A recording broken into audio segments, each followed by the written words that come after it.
Coming up, troops at Devens prepare for a sniper attack.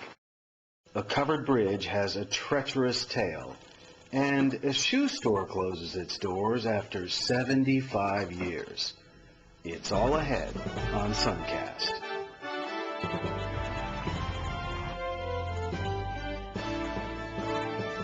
Good afternoon. I'm Bridget Scrimenti. Soldiers at Fort Devens, including a Westford native, trained with state police for a sniper attack. The exercise prepared members of the U.S. Army's 10th Mountain Division who are scheduled to be deployed to Iraq. In this tactical drill, soldiers protected a U.S. dignitary. They brought him here to engage in a meeting with a simulated Iraqi general and staff. Upon arrival, with the 3 Humvees, a lead, a middle escort, if you will, and then a tail, there's a fire, a sniper shot. Westford native Chris Considine was one of the soldiers who participated in the drill. Essentially, we reacted to it as we should have, and the fact that nobody saw it and nobody returned fire is also, that's good. That's a safety issue. Now a Sun special project in Pepperell. The Chester Waterous Bridge is about to be torn down and replaced. We'll give you an inside look on the rebuilding of the bridge and its history, along with the people who love it. Log on to extras.lowellsun.com. This landmark has a patriotic past. Reporter Jack Minch explains. Travel through this historic treasure. The Waterous Bridge is one of a few covered bridges in New England. But this Pepperell landmark has a treacherous tale of patriotism and espionage dating back to the Revolutionary War. Prudence had just lost a child in infancy, and I imagine that she might have been up at her mother's house getting some solace from her. And she overheard her brother, the Loyalist, conspiring with another fellow, Benjamin Whiting, who was also a Loyalist. They were conspiring to bring information to the British regulars of the whereabouts of the powder that was stored in Powder House in Groton. Prudence Cummings Wright, a patriot, was outraged after hearing that her own brother, Samuel Cummings, and his friend Benjamin were plotting to bring information to the British. She and other women stopped the men at the crossing where the bridge now stands. Down at the bridge, they waited and waited during the night for these 2 riders to come by, and finally they did, on their horses, Benjamin Whiting and Samuel Cummings. At which point the women stopped the men and asked them to dismount, and said, we believe that you're carrying a message to the British. The bridge was replaced by a covered bridge that opened in 1848. That bridge survived over a century of floods and hurricanes until 1958, when the state determined it was unsafe. The Waterous Bridge was built to replace it and opened in 1963. This bridge is a real source of pride for this community. Jerry Bazikas has a strong affection for the bridge. Her family-owned business, the Pepperell Spa, is a fixture in town and is located just blocks away from the covered bridge. It's a landmark of Pepperell. I mean, it's always been here, and it's just something that we would miss terribly. It's just one of the things that we absolutely have to have in Pepperell. Now, the bridge is slated to be replaced by a new covered bridge. The current bridge will be torn down and a new one built and opened by 2010. In Pepperell, Jack Minch for LowellSun.com. Thanks, Jack. They might have waited on you hand and foot. A local is closing their family-owned shoe store. Business editor Dan O'Brien has more.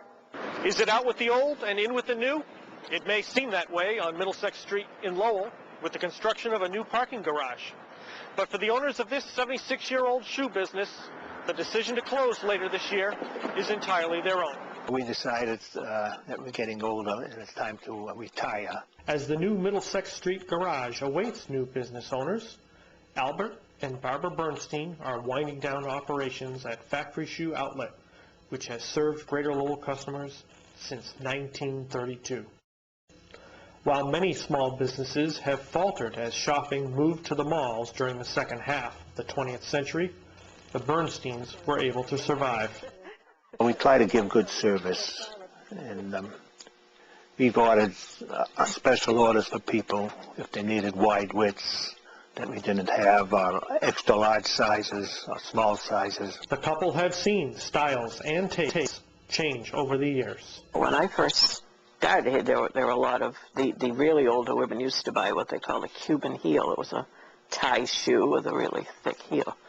And those were just fading out then. Then we had a lot of, they were $2.99 at the time, women's leather dress shoes with fairly high heels. And they all started wearing sneakers. Everybody started wearing sneakers. After a long career in retail, the couple look forward to spending more time with their 2 daughters and 2 grandchildren. Oh, I will miss it. I'm used to coming down here. It'll be a change. Albert does not like change. I don't mind change.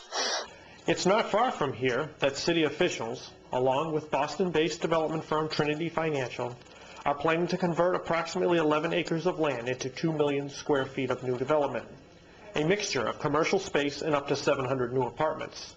They can only hope to lure businesses that stay as long as factories outlet. Yeah, we're going to be part of history. This is the kind of business that the city hopes to draw more of in downtown Lowell, ones that last 76 years. Reporting from Middlesex Street in Lowell for SunCast, I'm Dan O'Brien. Thanks, Dan. A Boston favorite is coming to Lowell. Gourmet Gal has all the info on tap.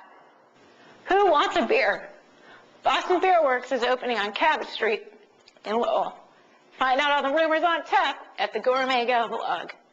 And they're smart, successful, and they're the young professionals of Greater Lowell. Get to know them in this Sunday's Sun. Thanks, Kathleen. Coming up, concerts and celebrity sightings. Entertainment reporter Rachel Briere has more. Thanks, Bridget. Melissa Etheridge will return to Lowell this summer for 2 shows at the Lowell Memorial Auditorium on Friday, July 18th and Saturday, July 19th. Tickets go on sale this Saturday. Thinking about joining the circus? The Garden Brothers Circus swings into the Songus Arena on April 8th. Think you've been seeing some Hollywood types in the Mill City? It's the truth. Film crews for this side of the truth have been spotted at Centro, Cobblestones, Ricardo's, and they start their day at Brood Awakening's Coffee House. If you spot any celebrities in any downtown Lowell location, drop a line to the frosting at thesunblog.com. That's your daily dish. Back to you, Bridget. Thanks, Rachel. That wraps up this edition of SunCast, featured every Tuesday and Friday. Be sure to check back in with LowellSun.com for the latest news and information. Have a great afternoon.